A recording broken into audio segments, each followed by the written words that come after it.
Keller Williams, breaking news from Inman.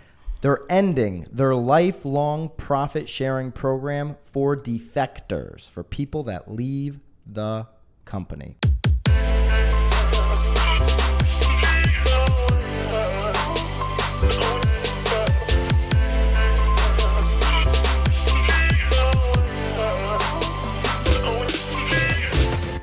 This is Byron Lazine and Nicole White, and you are tuned into episode 108 of The Real Word. Word is up. The word is up. We've got two really good rackets. You feeling them?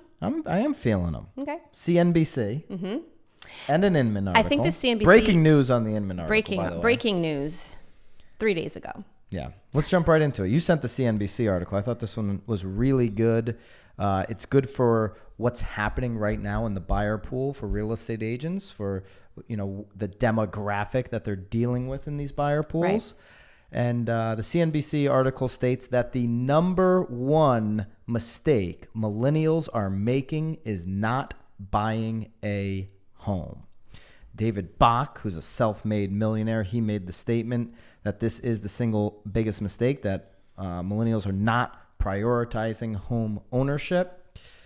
Nicole, is this a total racket or what? So I feel like we've talked about this topic. We've talked about it from different angles. Well, that's what I mean. Multiple times, but in different lights. So I think that millennials were scarred after the fall, like the fall, right? Because they saw their parents bankrupting and friends. Yeah, most millennials didn't get impacted. They didn't, but they saw it happening to older. So I think that held a lot of them back. I think what they need to realize, though, that right now with like the interest rates the way that they are, I mean, this is really a great time to get in. I think what also was really interesting, because he was talking about this Bach guy was talking about how he purchased some property in California and it like skyrocketed, and then New York, San Francisco. I mean, that was such a terrible example, I thought, because it's not relatable to anybody. Well, that's the problem too, is like he obviously got in at the right time, because I'm not so certain that. Yeah.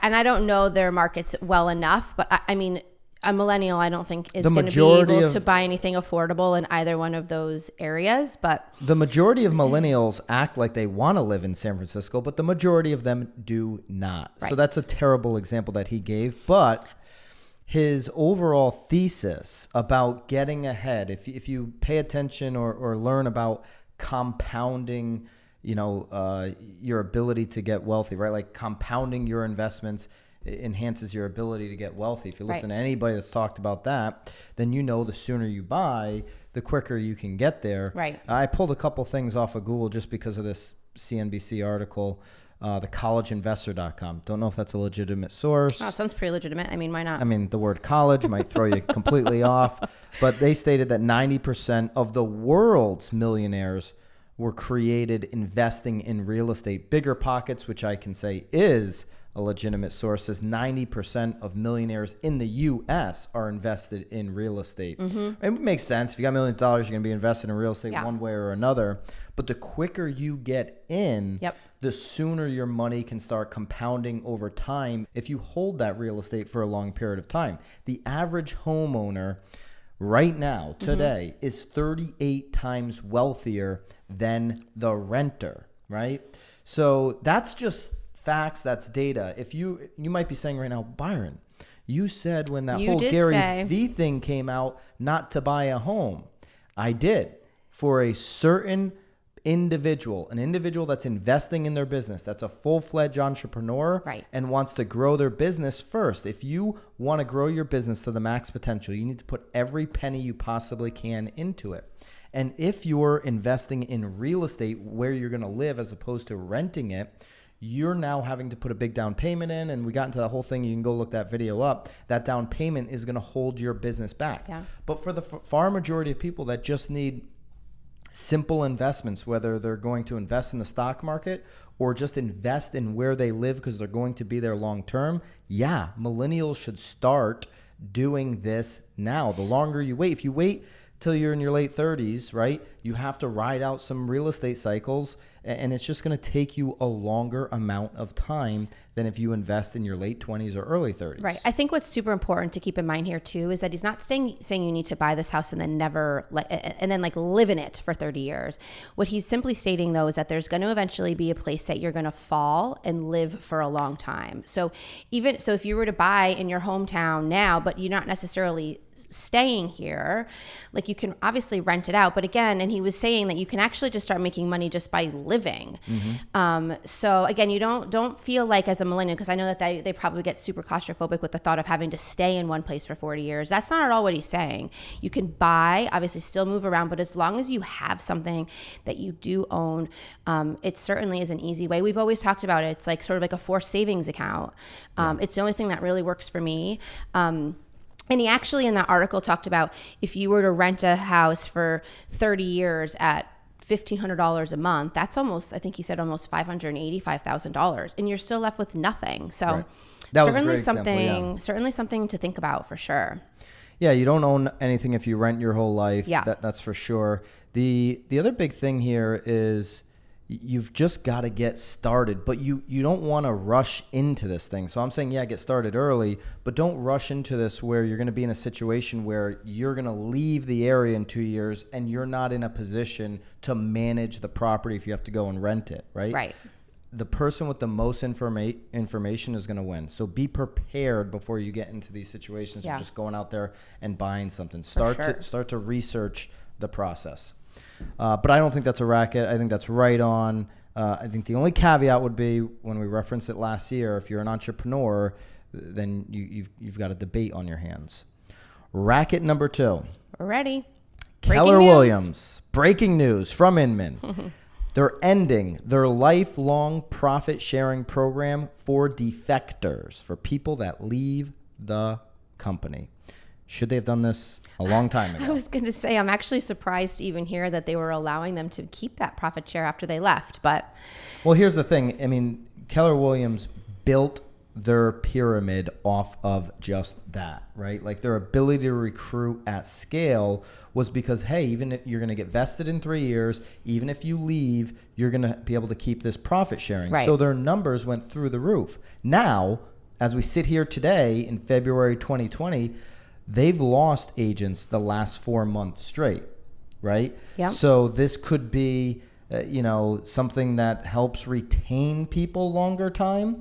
A couple things or here to at note least in the get change. people that are invested in staying long term instead of just that 3 years to get the profit share to then leave. And to get out. Yeah. So they changed. It used to be 3 years.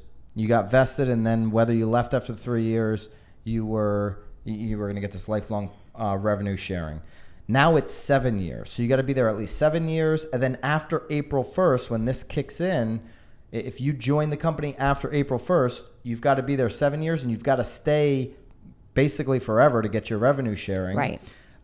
If you leave, no revenue sharing. If you're before April 1st, so if you join today, Nicole, right now, February, then all that goes away. You just got to be there 3 years, and you could still leave after the 3 years. Gary Keller challenged EXP last year, EXP including the CEO, Glenn Sanford, to give back the $1 million plus that those individuals have received since they defected from Keller Williams and started EXP. So they've shared in their revenue sharing. Oh, Keller Williams wants their money back from those people that left. Huh. Well, that's why they joined.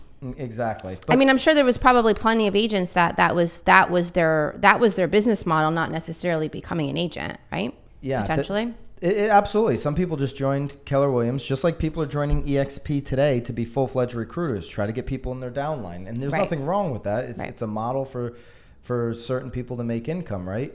The number, though, is over $1 billion in their revenue sharing. It's in the article. I'm looking for $1.4 billion. From 1997 through January 31st, 2020, Keller Williams has dispensed $1.4 billion in profit share. Does it tell you the average that each agent is getting? Do we know that? Like what? It doesn't tell us here. I'm curious. Yeah, I mean, it all depends on, again, how many people. It's all about people. I believe it has a lot money you're generating. I don't know specifically, but I believe it has a lot to do with how many people you've brought in to the Keller Williams ecosystem and are still there contributing deals. Okay. So it's a classic pyramid. Definitely sounds that way. Nothing wrong with that. Nothing wrong with network marketing. I mean, it's just their model. Works for Herbalife.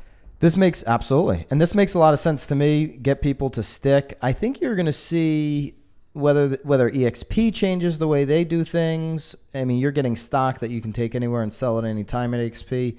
Or other companies, you're going to start to see, we talked about employees last week. Yep.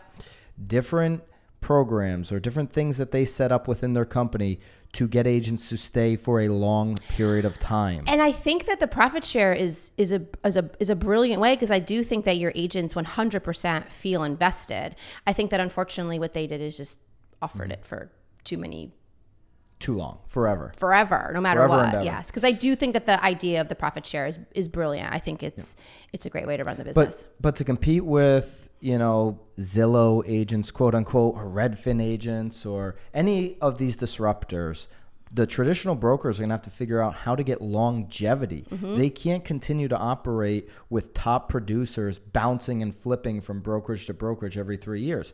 On the flip side, agents, we've got to start to think about how that looks to the consumer. We know it takes a long time if you change to actually build your brand. And every time you do change, it hurts your brand. Or maybe it doesn't hurt it, but it impacts your brand. There is a phase you have to go through for a period of time, and there's an impact there. So how can you align yourself? How can you partner with the right company or build your own company to have longevity so that your brand is consistent over decades of time? Because that's going to be important moving forward as tech and disruption continues to change the game. Are you a stable brand that the consumer can count on? Well, and again, to back that up though too, and I don't really know much about Keller Williams, so I don't want to speak too far out of place, but if they were concentrating so much on this profit share and getting all their agents to recruit people in, were they really concentrating on the agent and helping them build their brand from the very beginning? I don't know the answer to that. So hopefully this changes that. So I don't think either of these are a racket. No. I would say that that's a good move by KW. It came from their own agents, by the way. Yeah. It was a committee. Their agents wanted this change. Certainly the ones that have been there for a long time of course are seeing, profit sharing go to they're a little jelly. EXP agents or happens. CB agents or whoever, right? All right, Marketeer of the Week. I think this is our first ever 2-time Marketeer winner. Right? He's won a Marketeer. Were you guys arguing? Is that why are you brown nosing? No brown nosing here. Okay. We're never arguing. I can't wait to hang out with in Cali again. Yeah, we got to make him do some wild stuff. All right, Marketeer of the Week is the Broke Agent, first 2-time winner of the Marketeer, and we're just going to end the show with his latest. TikTok? I don't think it's his latest TikTok video, but this TikTok video that everybody should wait. Everybody's been in this situation with e-signatures, whether you're on Dotloop or DocuSign or whatever the other ones are. Watch this video. Follow the Broke Agent on TikTok. If you're not on TikTok yet, spend the next 2 hours of your life by just lighting them on fire and going through the scroll of TikTok. Every time I go on TikTok, luckily the Broke Agent posts his TikToks on Instagram story, because that's usually where I consume my content. That way you don't have to go into TikTok and get lost. Well, that's the biggest. It's messy, and then I run into my kids, then it gives me a heart attack. So I try to stay off of TikTok. I've only posted 6 TikToks. How are they doing? Are they trending? A couple of them are doing good. My creme brulee ones are doing fantastic. What does that mean? Like 5 views, 100 views? No, I have a couple hundred. Hundred. This one here that we're going to show you right now for the Broke Agent has over 40,000 views. So the Broke Agent, in my opinion, is the guy killing it on TikTok for real estate agents. I think TikTok was made for him. Oh, yes. Yeah. It was definitely made for him. Sure.